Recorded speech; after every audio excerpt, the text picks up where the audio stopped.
আসসালামু আলাইকুম প্রিয় বন্ধুরা। পেশ করছি খলিফা হারুনুর রশিদ ও আক্কেলমন্দ লোহারের কিস্সা। কথিত আছে, একদিন খলিফা হারুনুর রশিদ খুব চিন্তিত অবস্থায় মসনদে বসেছিলেন। তার চেহারায় বিষাদের ছায়া পড়েছিল, চোখ দুটো শূন্য ও উদাস দেখাচ্ছিল। কোনো কিছুই তার ভালো লাগছিল না।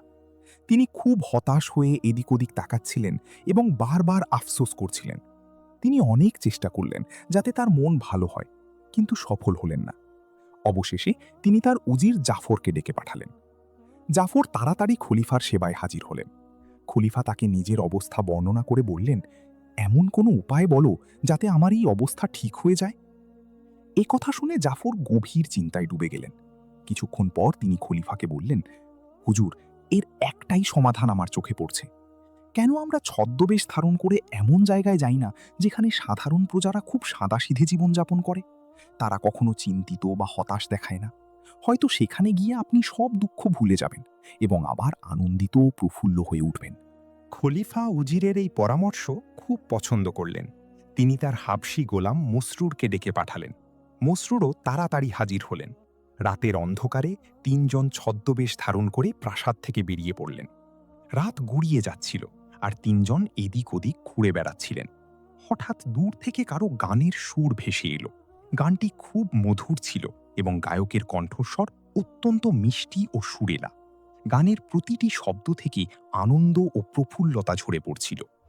রো রো করে এমনভাবে মরো না, খাও দাও আর আয়েশ করো, গমকে কাছে আসতে দিও না, খুশিতে দামান ভরে নাও, সবার সাথে হেসে হেসে কথা বলো, প্রত্যেকের মন খুশি করে দাও। যারা সবসময় খুশি থাকি, জীবনকে বলে তাদেরই জীবন। তিনজন গানের আওয়াজ লক্ষ্য করে এগিয়ে গেলেন।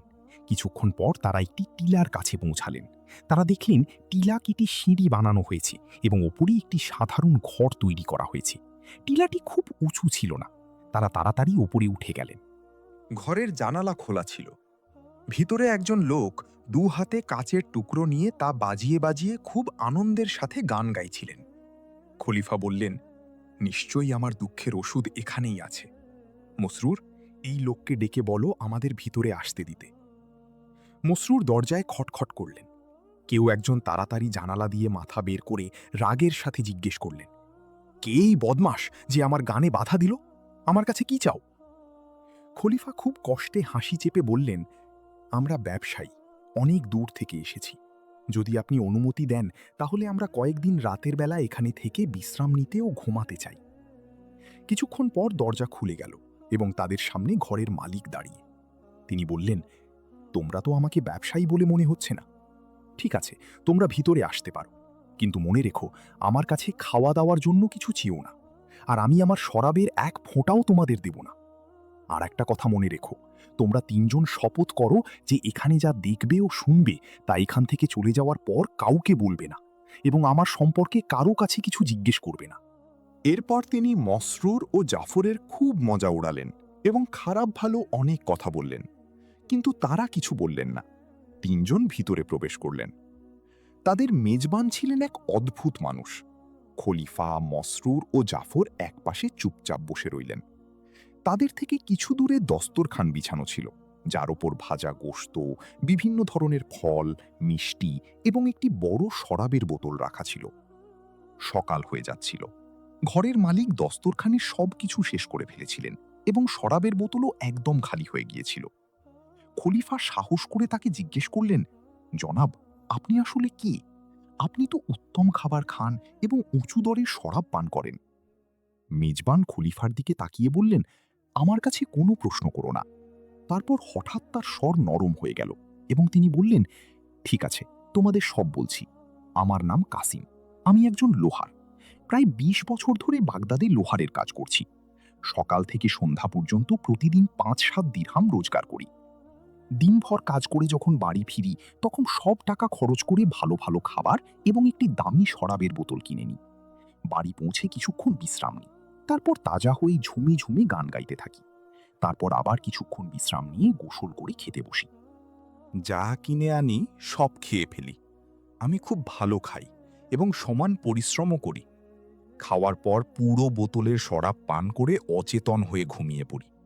সকালে ঘুম ভাঙে এবং আমি আবার কাজের জন্য শহরে চলে যাই। দিনভর শুধু কাজ করি, কিছু খাই না। এটাই আমার নিয়ম। আমি যে শরাব পান করি তাতে নেশা হয় না, বরং আরাম পাই এবং ভালো ঘুম হয়। খলিফা বললেন, যদি কাল তোমার কোনো কাজ না জোটে তাহলে কি করবে? কাসিম বিরক্ত মুখ করে বললেন, কি অশুভ কথা বলো তুমি।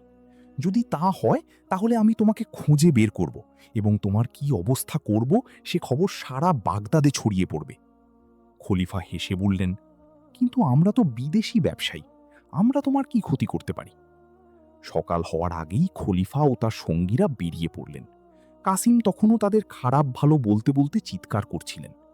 কাসিমের খারাপ ব্যবহার ও গালাগালিতে খলিফা হারুনুর রশিদ খুব মজা পেলেন। তিনি মনে মনে ঠিক করলেন কাসিমকে মজা করে জ্বালাতন করবেন। পরের দিনই খলিফা শহরে ঘোষণা করিয়ে দিলেন যে আজ থেকে ৩ দিন পর্যন্ত সব লোহারের দোকান বন্ধ থাকবে। এটি খলিফা হারুনুর রশিদের হুকুম, যে এর বিরুদ্ধাচরণ করবে তার গর্দান উড়িয়ে দেওয়া হবে। কাসিম যখন শহরে পৌঁছালেন এবং এই খবর শুনলেন, তখন তার মনে সেই মেহমানের কথা পড়ে গেল যিনি তাকে কাজ না পাওয়ার কথা বলেছিলেন। কিন্তু তিনি তাকে কোথায় খুঁজবেন? মাথা নিচু করে হতাশ হয়ে তিনি বাড়ির দিকে রওনা হলেন। তিনি যে রাস্তা দিয়ে যাচ্ছিলেন সেখানে হাম্মামখানা, স্নানাগার ছিল। সেখানে লোকেরা প্রতিদিন গোসল করতে আসত এবং সন্ধ্যায় মালিশ করাত। এতে হাম্মামওয়ালার ভালো আয় হতো। হঠাৎ তার কানে আওয়াজ এলো, আরে ভাই কাসিম, এত উদাস হয়ে কোথায় যাচ্ছ? কাসিম ঘুরে দেখলেন হাম্মামখানার দরজায় তার পুরনো বন্ধু খালিদ দাঁড়িয়ে আছেন। খালিদ সেখানেই কাজ করতেন। কাসিম তাকে সব ঘটনা খুলে বললেন। খালিদ বললেন, এতে চিন্তার কি আছে? ৩ দিন তুমি এখানে আমার সাথে হাম্মামে কাজ করো। কাসিম রাজি হয়ে গেলেন। তিনি হাম্মামে লোকেদের হাত পা ধুয়ে দিতেন এবং মালিশ করতেন। এই কাজের বিনিময়ে সন্ধ্যায় তাকে ৫ দিরহাম দেওয়া হলো। তিনি নিয়ম অনুসারে সবকিছু কিনে বাড়ি ফিরলেন। মনে মনে ভাবলেন, হাম্মামে কাজ করা কত সহজ এবং আয়ও ভালো হয়। এখন থেকে আমি আর লোহারের কাজ করব না। রাত হয়ে গেল। চাঁদ আকাশে পূর্ণ জ্যোৎস্নায় ঝলমল করছিল। কাসিমের জানালা আলোকিত ছিল এবং তিনি যথারীতি ঝুমে ঝুমে গান গাইছিলেন। এমন সময় আবার দরজায় টোকা পড়ল। কাসিম দরজা খুলে দেখলেন সেই ৩ ব্যবসায়ী দাঁড়িয়ে আছেন। তাদের দেখে কাসিমের মুখ রাগে লাল হয়ে গেল। তিনি বিষাক্ত স্বরে বললেন, এসো এসো, আমি তোমাদেরই অপেক্ষা করছিলাম। ৩ জন ভিতরে এসে বসলেন। খলিফা ভাবছিলেন, লোহারদের সব দোকান বন্ধ থাকা সত্ত্বেও এর কাছে আনন্দ করার টাকা কোত্থেকে এলো? কাসিম হাতের ইশারায় তাদের থামিয়ে বললেন, একটু অপেক্ষা করো, আমাকে খিদিয়ে নিতে দাও, তারপর জিজ্ঞেস করো। দস্তরখান আগে থেকেই সাজানো ছিল। আজ সেখানে পুরো তিতির বটের, নানা ধরনের ফল, মিষ্টি এবং শরাবের বোতল দেখা গেল। কাসিম খাবারে ঝাঁপিয়ে পড়লেন। খাওয়া শেষ করে পুরো বোতলের শরাবও পান করে ফেললেন। ধীরে ধীরে তার মুখ উজ্জ্বল হয়ে উঠল। তিনি ৩ মেহমানকে ভরপুর গালাগালি দিলেন এবং খারাপ কথা বললেন। তারপর খলিফাকে বললেন, তুমি তো একদম কালো জিভের লোক, তোমার কাল রাতে যা বলেছিলে আজ তাই হয়েছে। কাসিম অনেকক্ষণ বকবক করতে লাগলেন। যখন তার মনের জ্বালা কিছুটা কমল এবং তিনি চুপ করলেন, তখন খলিফা জিজ্ঞেস করলেন, লোহারদের দোকান তো ৩ দিনের জন্য বন্ধ, তাহলে তোমার কাছে ৫ দিরহাম এলো কোত্থেকে? কাসিম ব্যঙ্গাত্মক হাসি দিয়ে বললেন, আজ আমি এক হাম্মামখানায় কাজ করেছি, খুব সহজেই ৫ দিরহাম পেয়ে গেছি। কাসিম সত্যি কথা বলে ফেললেন। খলিফা আবার বললেন, আর যদি হারুনুর রশিদ হাম্মামখানাগুলোও বন্ধ করে দেন? এ কথায় কাসিম রেগে আগুন হয়ে উঠলেন। তিনি গর্জন করে বললেন, তোমরা ৩ জন এক্ষুনি আমার ঘর থেকে বেরিয়ে যাও। আমার পুরো বিশ্বাস, যদি খলিফা হাম্মামখানাও বন্ধ করিয়ে দেন তাহলে তোমাদের খুব আনন্দ হবে। যাও, বেরিয়ে যাও এখান থেকে। কাসিম খুব রাগান্বিত ছিলেন। ৩ জন অনেক কষ্টে তাকে বুঝিয়ে সুঝিয়ে সেখানে রাত কাটালেন এবং সকাল হওয়ার আগেই প্রাসাদে ফিরে গেলেন। প্রাসাদে ফিরেই খলিফা কাসিমকে আবার শাস্তি দেওয়ার সিদ্ধান্ত নিলেন। সেদিনই তিনি ঘোষণা করিয়ে দিলেন যে বাগদাদের সব হাম্মামখানা ৩ দিন বন্ধ থাকবে। কাসিমও শহরে পৌঁছে গিয়েছিলেন। তিনি খুব আফসোস করছিলেন যে কেন তিনি রাতে সেই ৩ মেহমানকে হাম্মামের কথা বলে ফেলেছিলেন। কিন্তু এখন আফসোস করে কি লাভ, যা হওয়ার তা হয়ে গেছে। কাসিম ভাবলেন, এখন তাকে অন্য কোনো কাজ খুঁজতে হবে যাতে আজকের জন্য ৫ দিরহামের ব্যবস্থা হয়। তিনি দাঁড়ে দাঁড়ে ঘুরতে লাগলেন, কিন্তু কোনো কাজ পেলেন না। হতাশ হয়ে তিনি বাড়ি ফিরলেন।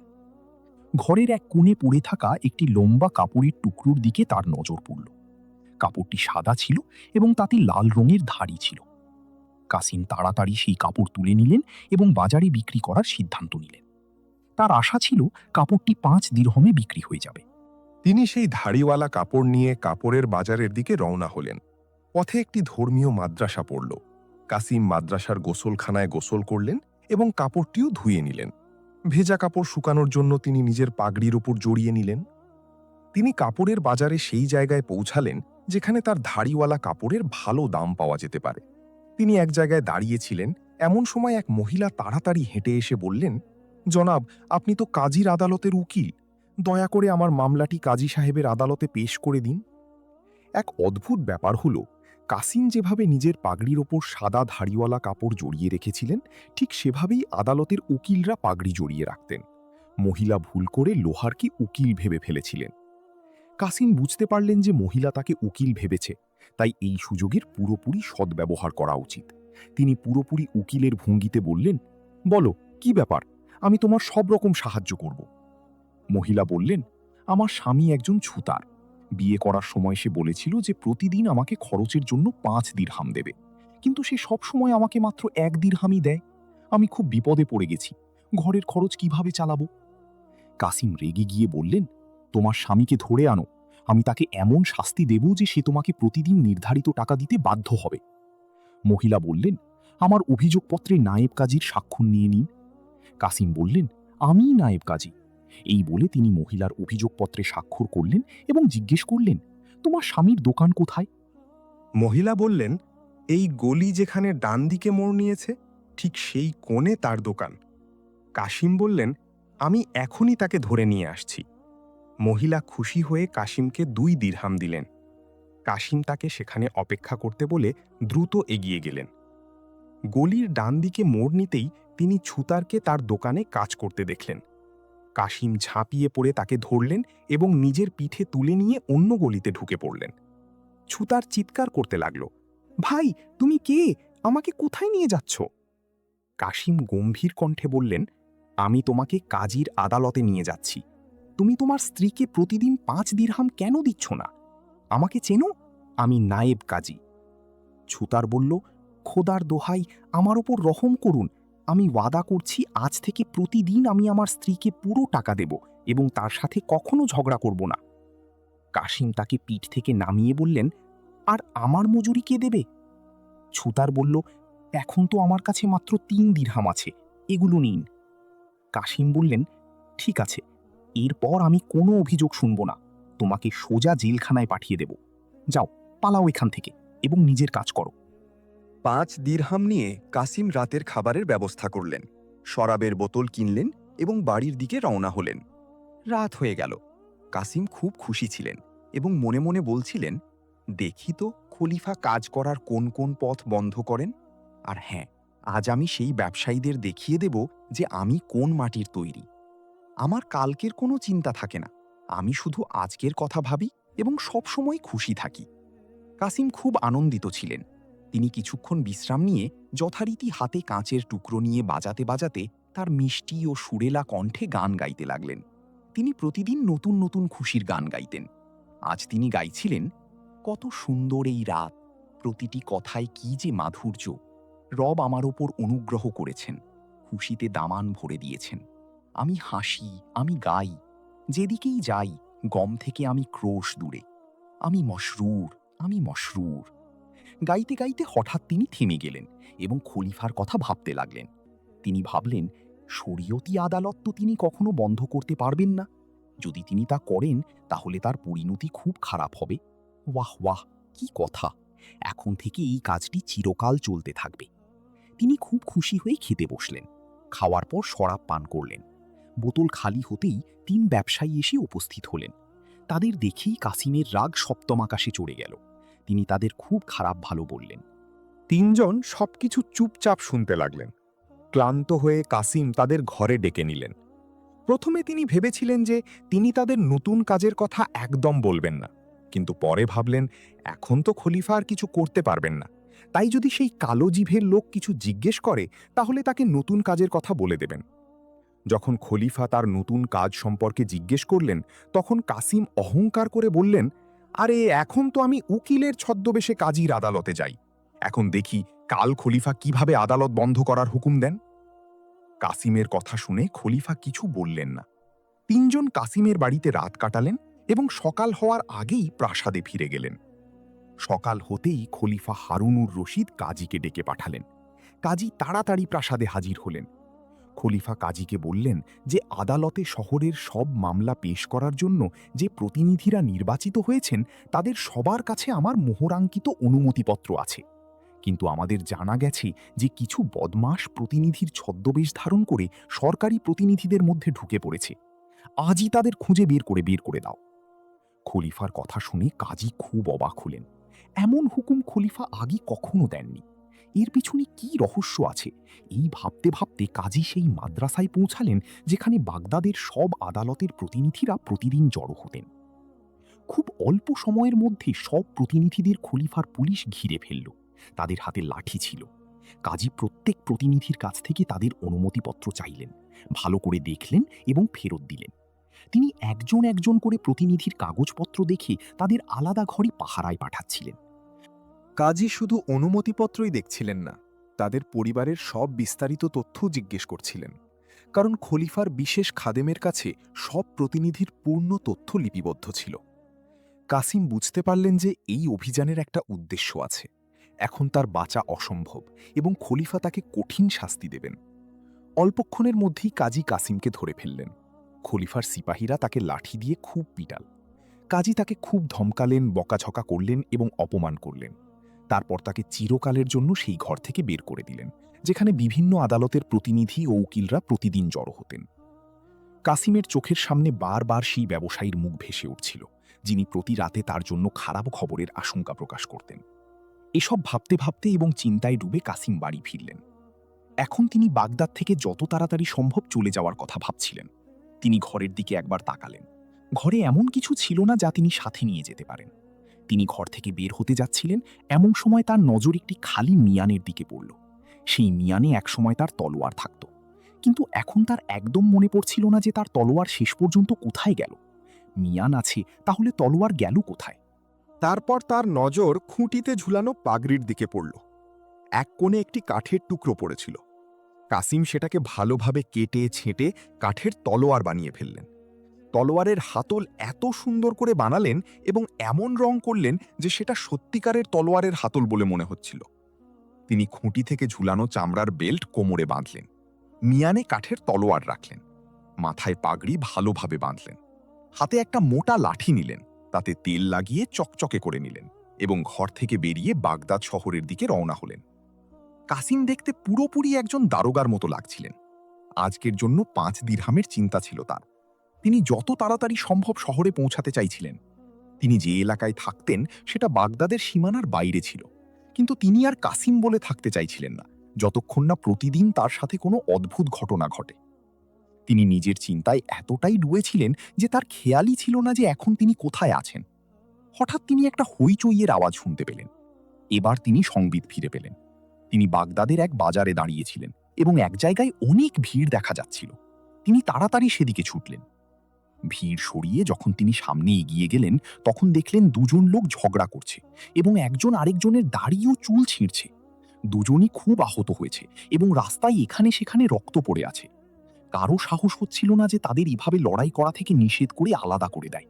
কিন্তু যেই না কাসিম তাদের কাছে গিয়ে লাঠি তুলে মারতে উদ্যত হলেন, অমনি দুজন লড়াই ছেড়ে তাড়াতাড়ি আলাদা হয়ে গেল। চারদিকে নীরবতা নেমে এলো। তারপর এই নীরবতা ভাঙল বাজারের এক বড় ও সম্মানিত ব্যবসায়ী শেখের কণ্ঠস্বরে। তিনি বলছিলেন, অনেক অনেক ধন্যবাদ বড় দারোগা সাহেব, আপনি ঠিক সময়ে এসে আমাদের বড় বিপদ থেকে বাঁচিয়েছেন। দয়া করে আমার পক্ষ থেকে এই 5 দিরহাম গ্রহণ করুন এবং এই বদমাশদের খলিফার সামনে পেশ করুন যাতে তারা তাদের কৃতকর্মের শাস্তি পায়। কাসিম মনে মনে ভাবলেন, ওয়াহ ওয়াহ, এ তো খুব ভালো জায়গা। এরা আমাকে খলিফার বিশেষ দারোগা ভাবছে। এখন থেকে প্রতিদিন কোনো না কোনো অজুহাতে আমি 5 দিরহাম পেয়ে যাব। যদি আমি এই সুযোগের সদ্ব্যবহার না করি তাহলে আমার চেয়ে বড় বোকা আর কেউ হবে না। কাসিম দুজন গুন্ডাকে ধরে নিয়ে গিয়ে খলিফার প্রাসাদের কাছে দাঁড়ানো দারোগার হাতে তুলে দিলেন, যিনি আসলে খলিফার বিশেষ দারোগা ছিলেন। তার সাথে আরও অনেক অধীনস্থ দারোগা ছিলেন। সবাই অবাক হয়ে কাসিমকে দেখছিলেন। এর আগে তারা কাসিমকে কখনো দেখেননি, কিন্তু কাসিমের কথা বলার ভঙ্গি এত কর্তৃত্বপূর্ণ ছিল যে সবাই তাকে ভয় পেয়ে গেলেন এবং তাকে খলিফার নিযুক্ত কোনো গুরুত্বপূর্ণ দারোগা ভেবে নিলেন। তারা নিজেদের মধ্যে বলাবলি করছিলেন যে ইনি নিশ্চয়ই খলিফার কোনো বিশেষ দারোগা, যাকে খলিফা খুব গুরুত্বপূর্ণ কাজের জন্য রেখেছেন। সবাই নিশ্চিন্ত হয়ে গেলেন। বিশেষ দারোগারও কাশিমের উপর কোনো সন্দেহ হয়নি। কাশিম হাসতে হাসতে রাতের জন্য সবকিছু কিনে বাড়ি ফিরলেন। রাত হয়ে আসছিল। কাশিম নিজের দৈনন্দিন কাজে ব্যস্ত হয়ে পড়লেন। তিনি 3 ব্যবসায়ীর অপেক্ষা করছিলেন। এদিকে খলিফাও ছদ্মবেশ ধারণ করে কাশিমের বাড়িতে যাওয়ার প্রস্তুতি শুরু করলেন। খলিফা জাফরকে বললেন, এখন তো সেই লোহার ঘরে বসে কাঁদছে। জাফর ও হাবশি খলিফাকে বললেন, এখন আমাদের আর সেখানে যাওয়া উচিত নয়। এত মার খাওয়ার পর সে আমাদের সাথে খুব খারাপ ব্যবহার করবে। এখন তার ধৈর্যের পাত্র উপচে গেছে। কিন্তু খলিফা বললেন, আমরা অবশ্যই তার বাড়িতে যাব। আজ আমরা তার জন্য পুরো মুরগি, উত্তম খাবার নিয়ে যাব। আমি তাকে ক্ষুধায় কাতর হয়ে আমার পায়ের কাছে এসে কাকুতি মিনতি করতে দেখতে চাই। 3 জন ব্যবসায়ীর ছদ্মবেশে 5টি পুরো মুরগি এবং উত্তম খাবার নিয়ে প্রাসাদের গোপন দরজা দিয়ে বেরিয়ে পড়লেন। তারা এখনও কাসিমের বাড়ি থেকে অনেক দূরে ছিলেন। এমন সময় আবার গানের আওয়াজ ভেসে এলো, সেই একই মিষ্টি ও সুরেলা কণ্ঠ। কাসিম গাইছিলেন, আমি পরিশ্রমী মানুষ, আমার থেকে খুশি কিভাবে মুখ ফিরিয়ে নেবে? আমি চাইলে পাথর থেকেও আলোর রশ্মি বেরিয়ে আসবে। যেমনই অবস্থা হোক, সবসময় খুশির গান গাই। তারা ছুঁয়ে আমি নিজের হৃদয়ের বাদ্যযন্ত্র বাজাই। 3 ব্যবসায়ী একে অপরের দিকে প্রশ্নবোধক দৃষ্টিতে তাকালেন। উজির জাফর বললেন, আশ্চর্যের ব্যাপার, আজও সে যথারীতি খুশি আছে। খলিফা অবাক হয়ে বললেন, আমাদের জানতে হবে আজ সে কিভাবে 5 দিরহাম জোগাড় করেছে। এই বলে 3 জন দ্রুত এগিয়ে গেলেন। অল্পক্ষণের মধ্যেই তারা কাসিমের ঘরের দরজায় টোকা দিচ্ছিলেন। কাসিম জানালা দিয়ে উঁকি দিয়ে বললেন, এসো প্রিয়জনেরা, এসো, আমি তোমাদেরই অপেক্ষা করছিলাম। তার মাথায় এখনো দারোগার পাগড়ি বাঁধা ছিল। এসো এসো, আজ আমি তোকাদের খুব ভালো মেহমানদারি করব। খলিফা বললেন, আজ আমরা শেষবার তোমার ঘরে থাকব। কাল আমরা বাগদাদ ছেড়ে চলে যাচ্ছি। তাই আজকের রাতের খাবার আমাদের পক্ষ থেকে হবে এবং তুমি আমাদের মেহমান হবে। কাসিম বললেন, তাহলে দেরি কিসের? ভিতরে এসো। এখন আমি তোমাদের ভয় পাই না, তোমাদের যা ইচ্ছে বলো। তারপর তিনি খলিফাকে বললেন, আর তুই হে কালো জিভের লোক, কালকের জন্য কি ভবিষ্যৎবাণী করবি সেটাও করে দেখ। এখন আর কখনো আমার কাজ বন্ধ হবে না, কারণ এখন আমি খলিফার বিশেষ দারোগাদের একজন হয়ে গেছি। এই বলে তিনি জোরে হেসে উঠলেন।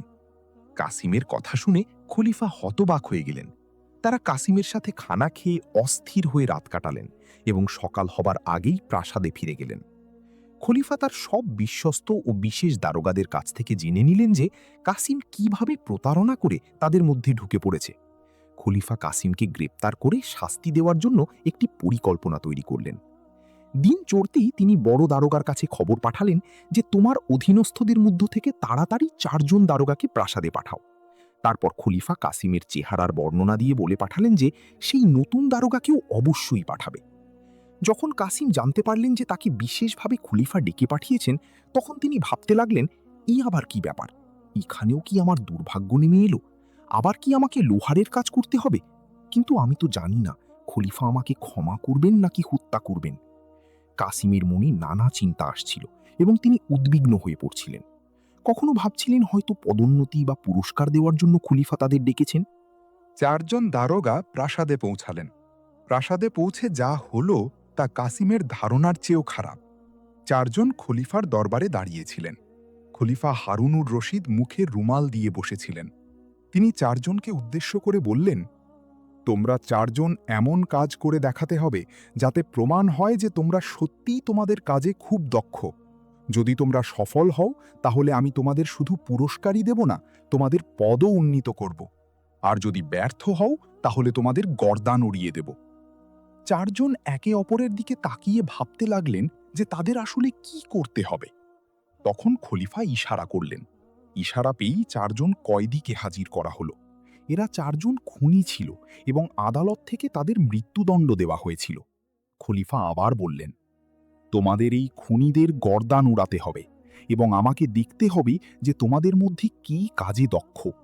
একথা শুনে কাসিম মনে মনে বললেন, সম্ভবত আমার শেষ সময় এসে গেছে। আজ খলিফা নিশ্চয়ই আমার মাথা কেটে ফেলবেন।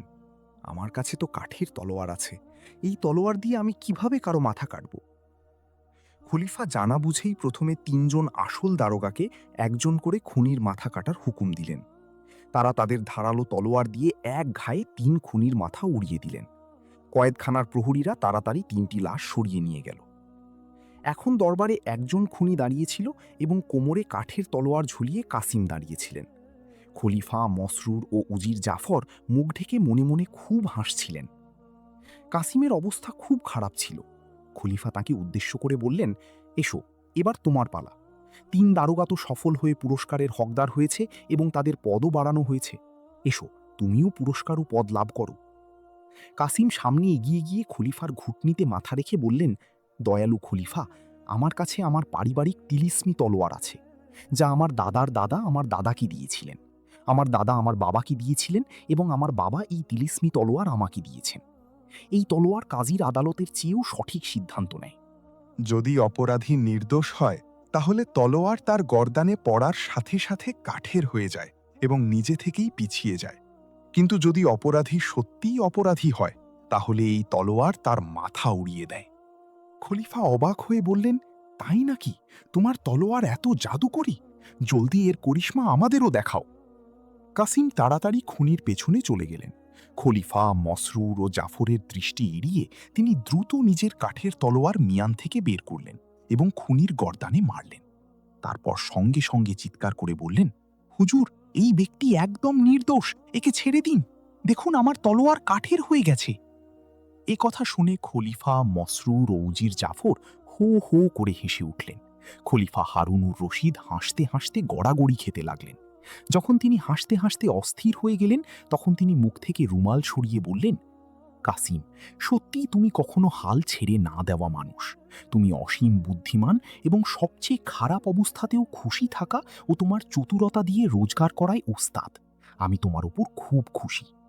আমি তোমাকে শুধু বড় দারোগার পদেই নিয়োগ করছি না, বরং একটি নতুন এলাকার ব্যবস্থাপনার দায়িত্বও দিচ্ছি, আর তোমাকে আমার পরামর্শদাতাদের মধ্যেও অন্তর্ভুক্ত করছি। খলিফার পাশেই উজির জাফর ও মসরুর বসেছিলেন। 3 ব্যবসায়ীকে দেখে কাসিমও খুব হাসলেন এবং নিজের দুর্বিনীত আচরণের জন্য ক্ষমা চাইলেন। খলিফা তাকে ক্ষমা করে দিলেন। প্রিয় বন্ধুরা, গল্পটি যদি ভালো লেগে থাকে তাহলে লাইক করুন, শেয়ার করুন এবং একটি সুন্দর কমেন্ট করে দিন। আর এমনই আরও মজার কিস্সা কাহিনীর জন্য আমাদের চ্যানেলটি সাবস্ক্রাইব করে নিন এবং বেল আইকনের বটনটিও প্রেস করে দিন, যাতে আমাদের নতুন ভিডিওর নোটিফিকেশন আপনাদের সময় মতো পৌঁছে যায়। শুকরিয়া।